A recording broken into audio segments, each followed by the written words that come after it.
Hello students, आज की इस वीडियो में हम आपका MPSC 01 का ही एक अगला चैप्टर लेकर आए हैं और इसमें आपको मैंने सारे चैप्टर्स इसके अपलोड कर दिए।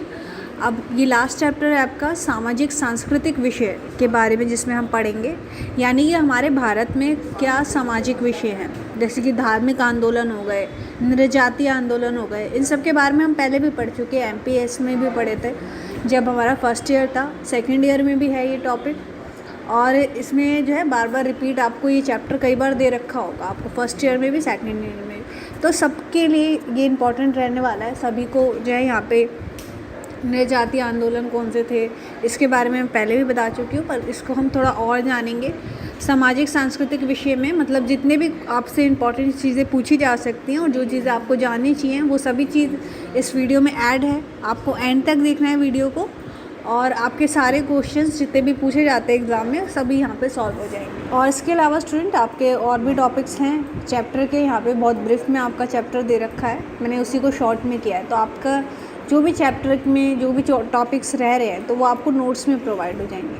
व्हाट्सअप नंबर यहाँ पे आपको दिया हुआ है, इस पर DM करके आप हमसे नोट्स ले सकते हैं, उसमें फुल एक्सप्लेनेशन आपको दी होगी। यहाँ पे हम आपको जो है टॉपिक को क्या क्या इंपॉर्टेंस है उसके बारे में बता रहे हैं। आपका चैप्टर नेम है ये सामाजिक सांस्कृतिक विषय, जिसमें हम पढ़ेंगे नृजातीय आंदोलन, धार्मिक आंदोलन, मानव अधिकार और मानव हस्तक्षेप व पर्यावरण के बारे में यहाँ पे बता रखा है। मोस्टली क्वेश्चन आपका बनता है नृजातीय पे और धार्मिक आंदोलन और पर्यावरण पे हमेशा आपके बहुत सारे चैप्टर दे रखे हैं, तो इससे रिलेटिव क्वेश्चन जरूर आपके बनते हैं। तो मैं इन्हीं चीज़ों को आपको जो है क्लियर करने वाली हूँ। बाकी आपको जो है कुछ टॉपिक्स रह जाते हैं वो आपको नोट्स में प्रोवाइड हो जाएंगे, जिसे ईजिली आप पढ़ के भी अपना आंसर जो है समझ सकते हैं। नृजातीय और धार्मिक आंदोलनों की भूमिका, यानी कि नृजातीय आंदोलन जो है शुरू से मतलब ये नृजातीय क्या होती है? नृजातीय जो भी ऐसे वर्ग हैं जो हमारे समाज में कम संख्या में हैं। अब कुछ ऐसी जातियां हैं, कुछ ऐसे वर्ग हैं जो हम मतलब हमारे साथ जो है इतना घुल मिल नहीं पाते हैं, या फिर वो अलग अपना एक जगह बनाना चाहते हैं, अपनी अलग एक भाषा को वो ले जाना चाहते हैं, संस्कृति को कंटिन्यू करना चाहते हैं। तो वो अपना कल्चर जो लोग जो है कंटिन्यू करना चाहते हैं और हमारे साथ इतना नहीं घुल मिल पाते, यानी कि हमारे जो चीज़ें हैं उनके साथ नहीं घुलते हैं। तो ये समूह जो है अलग हो जाते हैं हमारे राष्ट्र से और अलग राष्ट्र की मांग करते हैं, अपनी संस्कृति को आगे रखने की बात करते हैं, अपनी भाषा को आगे रखने की बात करते हैं। तो ये हमसे अलग हो जाते हैं, इसलिए हम उसको कहते हैं नृजातीय समूह। इनकी जातियाँ जो है हमसे अलग होती है। नृजातीय और नृजातीय आंदोलन कई प्रकार के हैं, श्रीलंका का और भी, ये सब चीज़ें मैंने आपको जो है पिछली वीडियो में बताया था MPS वाले में। तो ये आप देख सकते हैं हमारे MPS का टॉपिक नृजातीय आंदोलन। तो इसमें हम बात कर रहे हैं आपकी MPSC में, MPSC 01 जो है उसमें के हिसाब से यहाँ पे क्या पूछा गया है। तो नृजातीय ये जो है काफ़ी आंदोलन यहाँ पे हुए और इसके अलावा धार्मिक आंदोलन भी हुए। तो इन्होंने हमारे मतलब देश में क्या इनके विषय रहे हैं तो उसके बारे में हम पढ़ेंगे, यानी कि इनके जो है हमारे जो भी सामाजिक सांस्कृतिक विषय हैं हमारे भारत के, उनके बारे में हम पढ़ रहे हैं। इसमें नृजातीय आंदोलनों को हम ज़्यादा नहीं जानेंगे, जहाँ तक कि हम इनके विषयों को जानेंगे कि हमारे में धार्मिक आंदोलन है, नृजातीय आंदोलन है और पर्यावरण के कुछ विषयों के बारे में जानेंगे। तो धार्मिक आंदोलन जो है 19वीं सदी में भारत में राष्ट्रवाद को प्रबंध करने में महत्वपूर्ण भूमिका अदा की है। धार्मिक आंदोलन जो है यहाँ पे 19वीं सदी से हमारे देश में शुरू होने लग गए, यानी कि कुछ लोग जो होते हैं धर्म को इस तरह से यूज़ करते हैं कि हम अपने जो जैसे कि राजनेता होते हैं वो धर्म को इस तरह से यूज़ करते हैं कि हम अपनी शक्ति बढ़ा सके या फिर लोगों में अपना एक जो है प्रभुत्व बना सके। इस कारण वो धर्म का यूज़ करने लगे।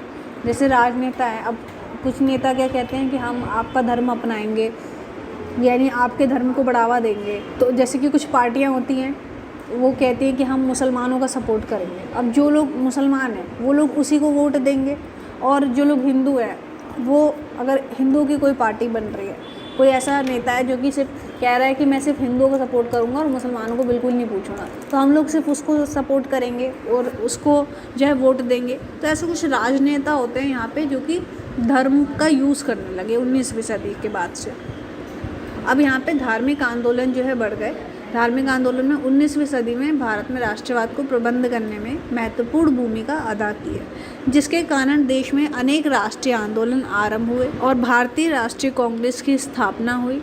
परंतु कभी कभी निहित स्वार्थ लोग धार्मिक भावनाएं भड़काकर समाज में विघटन पैदा करके संदेश उत्पन्न करते हैं, यानी कि अपने निहित स्वार्थ के लिए, अपना स्वार्थ पूरा करने के लिए वो लोगों की जो सच में धर्म में मानते हैं उनकी भावनाओं का यूज़ करते हैं, उनके जो है इमोशंस का यूज़ करके अपना फ़ायदा निकलवाते हैं। जैसे कि इसमें एक एग्जांपल है उत्तरी आयरलैंड में प्रोटेस्टेंट एंड कैथोलिक ईसाइयों के बीच संघर्ष। यानी कि आयरलैंड में पहले क्या था, चर्च का वर्चस्व था, हर जगह चर्च में लोग मानते थे और कोई धर्म नहीं था, सिर्फ चर्च में ही सब लोग। और जो चर्च के पादरी होते थे वो लोग सबको जो है अपना ही धर्म अपनाने को कहते थे। तो यहाँ पे इसके बारे में जो है मैंने आपको पहले ही बताया था। तो इसमें यहाँ पे फिर क्या हुआ था, दो वर्ग यहाँ पे निकल कर आए थे, एक प्रोटेस्टेंट और एक कैथोलिक। कैथोलिक कौन थे? कैथोलिक वो थे जो कि सबको चर्च के लिए मनवाने को कह रहे थे कि सबको है जो है चर्च का अपनाना चाहिए, यानी हमारा जो ईसाई धर्म है, जो कैथोलिक धर्म है, उसको अपनाना चाहिए। और अगर आप ऐसा नहीं करेंगे तो आप जो है नर्क में जाएंगे, ऐसे कहा जाता था। और पर जो प्रोटेस्टेंट थे वो यहाँ पे उस जो भी धर्म का ये लोग फैला रहे थे कि सबको ईसाई धर्म अपनाना चाहिए, कैथोलिक धर्म अपनाना चाहिए, उसके रोकते थे ये लोगों को कि लोगों को जो अपना धर्म अपनाना चाहते हैं वो उसे अपना सकते हैं। तो ये यहाँ पे एक संघर्ष चला था जिसे हम धार्मिक राष्ट्रवाद कहते हैं कि धर्म के नाम पे तुम जो है अपना राष्ट्र नहीं बना सकते, धर्म के नाम पे सब लोग ईसाई धर्म अपना ले ताकि पादरी जो है यहाँ पे सबसे ऊपर हो जाए और अपना हिसाब से वो जो चीज़ें कहे लोग उसे आसानी से मान ले, इसलिए वो लोग ये सब चीज़ें करते थे। तो यहाँ पे प्रोटेस्टेंट ने क्या किया, इनको जो है यहाँ पे अपना, फिर इन्होंने लोगों को बताया कि आप जो धर्म अपना रहे हो उन्हें वो अपनाना चाहिए, ना कि उन्हें कोई भी अगर ऐसे भड़काता है तो उनकी बातों में आना चाहिए। तो इस तरह से प्रोटेस्टेंट जो है इन्होंने कैथोलिक धर्म जो अपनाने को वहाँ पे कहा जा रहा था उसके विरुद्ध थे। आयरलैंड में, पूरे यूरोप में जो है उस टाइम पे यही धर्म चल रहा था, मतलब सभी को ये कहा जाता था कि हमें कैथोलिक धर्म को अपनाना चाहिए, वरना इसके जो है ऐसे डराया जाता था लोगों को, काफ़ी इसके नुकसान बताए जाते थे। तो इसलिए धार्मिक राष्ट्रवाद के जो है हमारे में बहुत से ऐसे आंदोलन चले और ये जो है एक सामाजिक विषय अगर आपसे पूछा जाता है धार्मिक राष्ट्रवाद क्या है तो 19वीं शताब्दी से ही शुरू होता है। और हमारे देश में जो है कुछ लोग ऐसे होते हैं जो कि अपने स्वार्थ को पूरा करने के लिए लोगों की धार्मिक भावनाओं से खेलते हैं। और ये जो है इसका एक एग्जांपल हम देख सकते हैं कि ये आयरलैंड में जो है प्रोटेस्टेंट और कैथोलिक ईसाइयों के बीच का संघर्ष, और भी इसके संघर्ष हुए थे, यहाँ पे मैंने आपको शॉर्ट में बताया। और इसके अलावा विमुक्ति आंदोलन एक चला था। विमुक्ति आंदोलन, जैसे विमुक्त नाम से पता चल रहा है कि विमुक्त, हमें किसी चीज़ से मुक्ति करवाना। तो विमुक्त आंदोलन आरंभ से छोटे आधार स्तर के निम्न वर्गीय समुदायों के विमुक्ति के संदर्भ में लागू करना था। यानी कि जो ऐसे लोग हैं जो कि किसी के चुंगल में फंस चुके हैं, या फिर यानी कि कुछ लोग जो है अपने हिसाब से, जैसे ज़मींदार होते हैं या फिर और भी जो है कुछ नेता होते हैं, लोगों को अपने वर्चस्व में कर लेते हैं और अपने हिसाब से चला। तो यहाँ पे इसीलिए विमुक्ति आंदोलन करा गया ताकि उन लोगों को हम जो है राह दिखा सकते हैं, उन लोगों से जो उनको वर्चस्व उन पे कर लेते हैं उनसे हम मुक्त कर सकें। इसलिए विमुक्ति आंदोलन यहाँ पे चलाया गया था। व्यापक दृष्टि से देखें तो विमुक्ति विज्ञान से अभिप्राय सभी प्रकार के मानवीय अत्याचारों, यहाँ पे हर तरह के जो भी लोगों को जो है अपने वर्चस्व चलाया जा रहा है या फिर उन पे जो भी अत्याचार किया जा रहा है सभी से संबंधित है। हम सभी से लोगों को मुक्त करवाना चाहते हैं। तो उसमें सबसे पहला था मानवीय अत्याचारों, अर्थात सामाजिक, आर्थिक, राजनीतिक से जो है मुक्त करवाना लोगों को। यानी कि अगर कोई ऐसा वर्ग है जिसके साथ अत्याचार हो रहा है, यानी कि जैसे कि जमींदार जो हैं अपने श्रमिकों का वहाँ पे शोषण कर रहे हैं और किसी घर में महिलाओं के साथ भेदभाव हो रहा है, तो इस तरह के जो भी मानव अत्याचार होते हैं इन सब से लोगों को मुक्ति करवाना। राजनीति से मुक्ति करवाना, राजनीति में जो है किसी का उस टाइम पे इतना इन्वॉल्वमेंट नहीं होता था, सभी लोग, एक राजनेता जो है यानी एक राजा जो है वही सब चीज़ें चला रहा है, बल्कि उस टाइम पे तो चर्च वगैरह ही जो पादरी होते थे वही सब चीज़ें चला रहा है और लोगों को डरा रहे हैं, अंधकार में रख रहे हैं। तो इस तरह से वहाँ पे ये सब चीज़ें चल रही थी और इसीलिए विमुक्ति आंदोलन चलाया गया यहाँ पे कि हम जो है मानव अत्याचारों से, सामाजिक, आर्थिक और राजनीतिक अत्याचारों से लोगों को जो है यहाँ पे दूर करेंगे, मुक्त करवाएंगे। और ये जो विमुक्ति आंदोलन के जितने भी जो सपोर्टर थे वो यौन पर्यावरण संबंधी और धार्मिक अत्याचारों से मुक्ति चाहते, यानी कि ये एक तो सबसे पहले ये यौन स्वतंत्रता की बात करते थे कि हर किसी को जो है किसी के साथ भी संबंध बनाने की स्वतंत्रता है। और पर्यावरण संबंधी, यानी कि हमें अपने पर्यावरण को सुरक्षित रखने के लिए हर कोई जो है इसके लिए अपने कदम उठा सकता है, कोई भी इसको रोक नहीं सकता। तो इसलिए पर्यावरण संबंधी और धार्मिक अत्याचार, अगर कोई कह रहा है कि किसी एक ही धर्म को अपनाना चाहिए हमें, तो ऐसे लोगों का हम विरोध कर सकते हैं, या ऐसे लोगों से हमें जो है लोगों को मुक्त करवाना है जो धार्मिक अत्याचार कर रहे हैं, यानी लोगों को अपना धर्म सबसे ऊपर बता के उन्हें कह रहे हैं कि यही धर्म तुम्हें अपनाना चाहिए और हमारी बात मानना चाहिए, वरना आप लोग जो है इसका परिणाम देख सकते हैं, नर्क में जा सकते हैं, जैसे कि उस टाइम पे पादरी लोग कहा करते थे। तो इसलिए धार्मिक अत्याचारों से ये लोग मुक्त करवाना चाहते थे। इसके पक्ष में ये विमुक्ति आंदोलन यहाँ पे चला था। और ये सभी आंदोलन जो है, नृजाति आंदोलन और धार्मिक आंदोलन जितने भी चले, ये लोग अपना जो है यहाँ पे एक मांग करना चाहते थे, इनका कुछ अपना मोटिव होता था जिस कारण से ये लोग ये सब करते थे। तो जो नृजातीय थे, जो अपने मतलब कि एक देश चाहते थे अपना अलग से, और इसलिए इन्होंने यहाँ पे जो है संघर्ष बढ़ा दिया। यहाँ पे ये कैथोलिक भी थे जो ये भी चाहते थे कि हम अपना जो है यहाँ पे वर्चस्व कायम रखें, अपने सबको जो है अपने हिसाब से चलाएं, इसलिए इन सब लोगों ने जो है ये सब किया था। और जितने भी नृजातीय आंदोलन हुए, और इन्होंने भी जो है जैसे श्रीलंका में हुआ था, इसके बारे में पहले ही बताया था मैंने आपको। तो ये चीज़ें जो है इसलिए हुई थी ताकि हम अपने राष्ट्र की मांग कर सकें। तो भारत में जातीय आंदोलनों की मांग क्या थी? जितने भी जातीय आंदोलन हुए थे, यानी कि हमें अपने जो है जाति को आगे ले जाना है या अपने धर्म को आगे ले जाना है, तो इन लोगों की मांग क्या थी यहाँ पे? तो इन लोगों को जो है राष्ट्र की मांग चाहते थे, अपना एक अलग राष्ट्र हो, हमारा स्वायत्त आंदोलन, सबको स्वतंत्रता मिले, हमारे जो धर्म के लोग हैं वो सब स्वतंत्र हो जाए। विद्रोह किया गया इनके द्वारा, और समाज में जो है उस टाइम पे काफ़ी विद्रोह रहता था, ताकि हम जो है अपने सब लोग लगे हुए थे कि हमें अपने धर्म को आगे लेके जाना है। जाति, धर्म आदि के आधार पर संघर्ष किया, यानी कि सभी लोग जो है यहाँ पे अपनी जाति, अपने धर्म को आगे बढ़ाना चाहते थे, इसी के लिए यहाँ पे जो है संघर्ष सब लोगों ने किया था, और इसी को आगे लेके यहाँ पे गए थे लोग, जिसके कारण हमारे देश में हम कह सकते हैं सामाजिक जो है ये विषय रहे महत्वपूर्ण। उनके बारे में बताया मैंने यहाँ पे आपको, जो कि सबसे इम्पॉर्टेंट आपके रहते हैं। एक कैथोलिक धर्म का यहाँ पे इम्पॉर्टेंट है, और जितने भी मानव अत्याचार यहाँ पे होते थे, मानव अत्याचार यानी कि जितने भी नारियों के साथ जो भेदभाव होता था, या फिर धर्म के आधार पे जितने भी लोगों को जो है उनका माइंड वॉश किया जा रहा था, ये सब चीज़ें जो है विमुक्ति आंदोलन में आती। तो ये सब चीज़ें आपकी जो है पूछी जाएंगी, इसलिए मैंने ये आपको ऐड करा है। इसके अलावा पर्यावरण पे आपका क्वेश्चन बनता है, इसमें पर्यावरण शामिल है आपका। तो इसमें सबसे पहला था स्टॉक, इसमें मतलब आपका टॉपिक था इसका, आपके चैप्टर का ही पर्यावरण। तो इसमें आपको पर्यावरण के बारे में एक टिकाऊ विकास हमेशा आपसे पूछा जाता है, और आपके जितने भी अभी तक हमारे पर्यावरण को बचाने के लिए जितनी भी चीज़ें अभी तक की गई हैं, इसमें आपका शामिल है स्टॉकहोम सम्मेलन, आपका विश्व पर्यावरण दिवस कब आया, पृथ्वी सम्मेलन, रियो सम्मेलन जिसे हम कहते हैं, ये कब हुआ, इन सब के बारे में आपको जो है पूछा जाएगा। तो ये सब चीज़ें मैंने आपकी ऐड करी हैं। स्टॉकहोम सम्मेलन 1972, ये आपको जानना ज़रूरी है।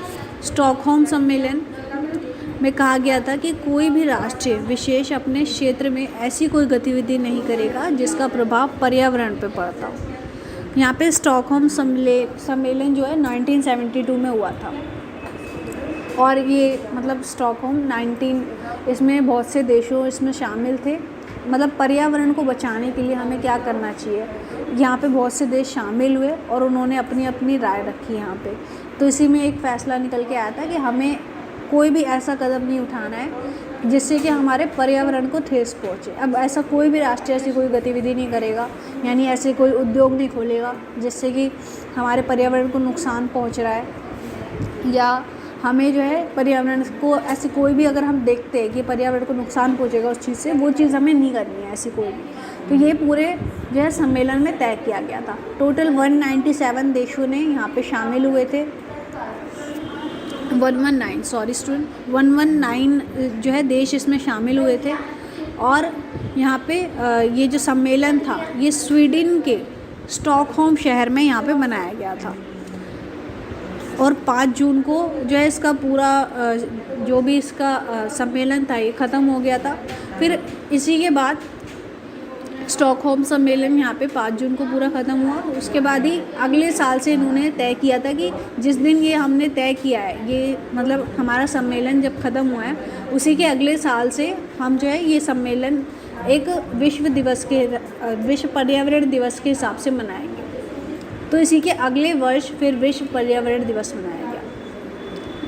5 जून को स्टॉकहोम सम्मेलन की वर्षगांठ के तौर पे, यानी कि जब जो स्टॉकहोम सम्मेलन था यहाँ पे ख़त्म हुआ और उसी के मतलब जब अगला साल आया उसी के अगले साल जो भी देश इसमें शामिल थे, टोटल 119 देश इसमें शामिल थे, उन्होंने जो भी इसमें फ़ैसला लिया था 5 जून को लिया था, उसी के अगले साल इन्होंने विश्व पर्यावरण दिवस मनाया। तो 5 जून को विश्व पर्यावरण दिवस इन्होंने मनाया।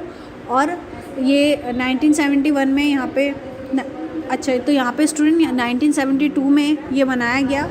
और 1973 में, इसके बाद 1973 में यहाँ पे 119 देशों ने विश्व पर्यावरण दिवस मनाया। जो भी देश यानी कि उसमें शामिल थे, इन्होंने उसी के अगले साल 1973 में इसे मनाया।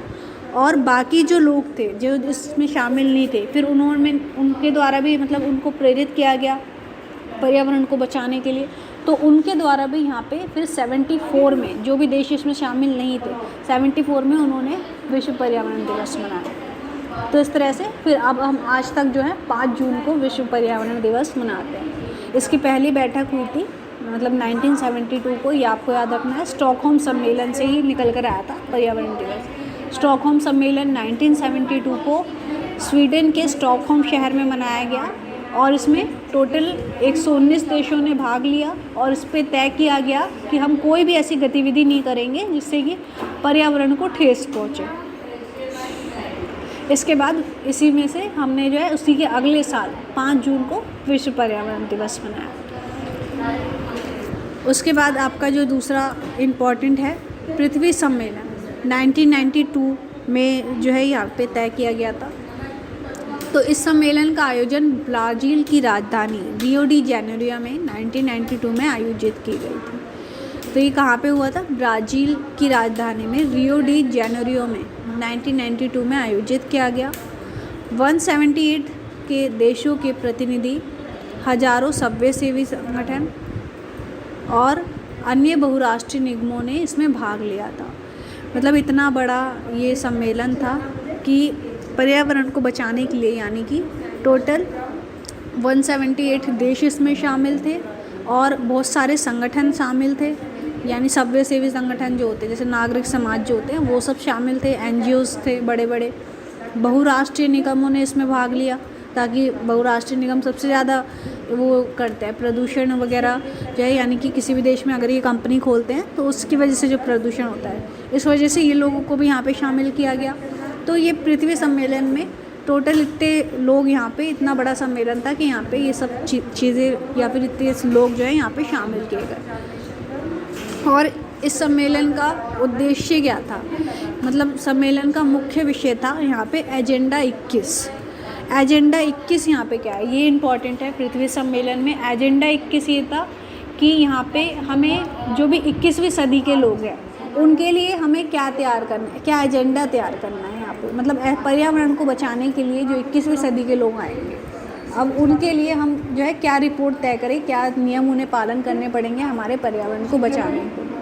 तो ये सब चीज़ें यहाँ पे शामिल की गई थी। एक ऊर्जा का अधिक कुशल तरीके से प्रयोग, जो लोग ऊर्जा का, यानी कि हमारे जो भी बिजली होती है, ऊर्जा होती है, जितने भी संसाधन हैं, उसका हम जो है कुशल तरीके से प्रयोग करेंगे, कोई भी जो है नुकसान नहीं पहुंचाएंगे उसे।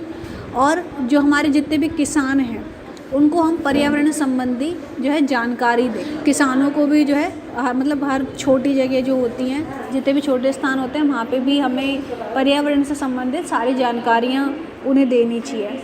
और इसी के हिसाब से हम जो है जब जो स्कूल्स होते हैं वहाँ पे भी अब पर्यावरण को रिलेटिव हर चैप्टर होता है। आपके एमपीएस में इतने चैप्टर्स हैं पर्यावरण पे, तो हर स्कूलों में भी अब ये भी तय किया गया था, मतलब कि हम स्कूलों में भी जो है पर्यावरण के रिलेटिव जानकारी देंगे। अब हम हर किसी का जो है ये चैप्टर हम ऐड करेंगे। और प्रदूषण फैलाने वालों पर भारी दंड लगाया जाए। जो भी लोग प्रदूषण फैलाते हैं, हमारी अर्थव्यवस्था को नुकसान पहुंचाते हैं, उनके लिए जो है यहाँ पे जुर्माना तय किया जाए। पर्यावरण और विकास के मध्य संबंध के मुद्दे को समझा जाए, यानी कि हम अगर पर्यावरण को ठीक रखते हैं अपने, तभी हम विकास कर पाते हैं। ये जो संबंध है लोगों को समझना चाहिए और इस संबंध को समझने का जो है प्रयास करना चाहिए। हर देश द्वारा ये समझाने का प्रयास कराना चाहिए। तो ये सब चीज़ें जो है पृथ्वी सम्मेलन में ऐड की गई और सभी देशों द्वारा यहाँ पे इसमें शामिल की। ये था आपका एजेंडा 21, ये आपको समझ में आ गया होगा। यहाँ पे अगला है क्योटो प्रोटोकॉल। क्योटो प्रोटोकॉल भी यहाँ पे इम्पॉर्टेंट है। इस सम्मेलन का आयोजन जापान के क्योटो शहर में 1997 में किया गया था। क्योटो प्रोटोकॉल का मुख्य विषय था यहाँ पे ग्रीन हाउस गैसों को जो है कार्बन डाइऑक्साइड यहाँ पे रखा गया था। मतलब हमारे जो है कार्बन डाइऑक्साइड का यूज़ जितना होता है उसके बारे में जो है ये मुद्दा यहाँ पे तय किया गया था। और इस सम्मेलन में सभी राष्ट्र एकमत होकर कार्बन डाइऑक्साइड में कटौती के लिए सहमत हुए, यानी कि हम जो है कार्बन डाइऑक्साइड का कम से कम यूज़ करेंगे यहाँ पे। और जितने भी देश इसमें शामिल थे सभी ने इस पे सहमति जताई अपने, कि हम जो है कार्बन डाइऑक्साइड का अब से यूज़ कम किया करेंगे, जितने भी जो है इसकी बचत हुआ करेगी। ग्रीन हाउस गैस यहाँ पे वही होती है कार्बन डाइऑक्साइड, जितनी भी गैसें होती हैं उनका जो है एक लिमिट में अब जो है प्रयोग किया जाएगा। तो इसीलिए क्योटो प्रोटोकॉल था। तो ये चीज़ें आपको यहाँ पे याद रखनी है स्टूडेंट, यही आपसे पूछा जाएगा। अगर आपसे क्वेश्चन बनता है यहाँ पे पर्यावरण से जो है हमारे सामाजिक मुद्दों में पर्यावरण क्या महत्वपूर्ण है, या फिर पर्यावरण पे जो है क्या चीज़ें हम देखते हैं हमारे देश में। तो पर्यावरण सामाजिक मुद्दों में ये सब चीज़ें हमारे जो है अंतर्राष्ट्रीय स्तर पे ये सब चीज़ें हमारे देश में की गई थी, तब जाके अब लोगों में इतनी जागरूकता आई है कि वो पर्यावरण को अब नुकसान नहीं पहुंचाते हैं। कुछ लोग अभी भी हैं, पर फिर भी जो पर्यावरण से जो भी अभी तक देश अंतर्राष्ट्रीय स्तर पे या फिर जो भी देश इसके लिए प्रयास कर रहे हैं, उन्होंने इन सब चीज़ों के कारण ही जो है इन लिमिटेशन हम यहाँ पे तय करी है, जैसे कि स्टॉकहोम सम्मेलन और विश्व पर्यावरण दिवस और रियो सम्मेलन। मतलब इसी के कारण जो है लोगों में अब जागरूकता आई है कि पर्यावरण को वो बचाते हैं और इसी कारण हम विकास कर पाते हैं। ये सब चीज़ें आपको बतानी है यहाँ पे। और यहाँ पे मैंने आपको शॉर्ट में बताया ये, इसके आपको नोटिंग स्टूडेंट नोट्स में मिल जाएगी। इसके और भी जो टॉपिक्स हैं इस वीडियो के वो भी आपको नोट्स में प्रोवाइड होंगे, तो वो आप हमसे ले सकते हैं। तो स्टूडेंट अगर आपको कुछ भी डाउट्स हो इस चैप्टर से रिलेटेड तो आप हमें कमेंट में बता सकते हैं। इसके फिर जो है हम इसका एक सेपरेट वीडियो बनाएंगे। आपका कुछ भी डाउट्स होता है या कोई इंपॉर्टेंट क्वेश्चन आप चाहते हैं, इंपॉर्टेंट क्वेश्चन में आपका इस चैप्टर से रिलेटेड क्या क्वेश्चन बन सकते हैं और किस तरह से आप उसका आंसर दे सकते हैं, ये सब चीज़ें उसमें शामिल है। Thank you so much students video को एंड तक देखने के लिए।